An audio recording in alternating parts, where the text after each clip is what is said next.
Hi, welcome to a new series of videos on Greek religion, and this is associated with that topic as part of the A-level in classical civilization.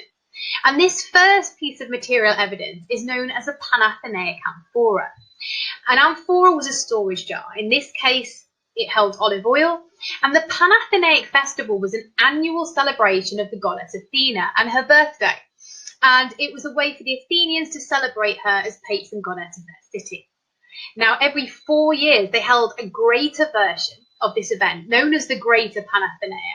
And in this one, there was athletic competitions and musical competitions as well.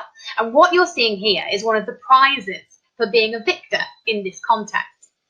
Now, the formula of these type of amphora, usually very similar. You've got images, just like this one, of Athena on one side, and then on the other side, you get a depiction of the particular contest that this person won. So in our case, it's a running race, but there are others that show chariot races and also some of the musical competitions. So for example, who's the best at reciting Homer?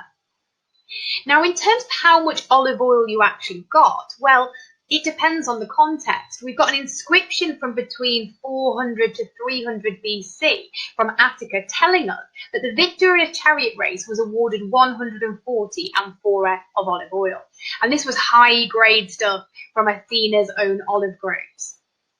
Now, in terms of the date of this particular piece, well, we know it was very specifically awarded in 333 or 332 BC. And it's because of an inscription that names the archon or magistrate of that particular year, and that is Nicocrates. So that's been very helpful for us to work out when this particular piece was awarded as a prize. Now, I like to use these vases in two ways within our essays and our exams. First of all, we're talking about that very, very flexible boundary in the ancient world between athletics and religion. Just like at Olympia, the Olympic Games were in honour of the god Zeus, here the Panathenaic Games for Athens and her allies are in honour of the goddess Athena. So very, very flexible boundaries. And in fact, the Greeks didn't even have a word for religion, showing just how much it kind of permeated every aspect of their society. But I also like to use it to talk about the nature of the Greek gods and the ways in which the ancient Greeks viewed their deities. So, for example, we can see that they depicted them as human-like in appearance or anthropomorphic. Anthropos is that Greek word meaning man. And you can see Athena there, human-like in appearance, but also given the same treatment that females get in vase painting, in terms of being shown with the paler skin or the white slip. On top of that, we can see that the Greeks gave their gods and goddesses very specific roles and titles. In fact, Herodotus says it was Homer and Hesiod that did this, but you can see how it has influenced artwork as well, because Athena is seen here as the goddess of war.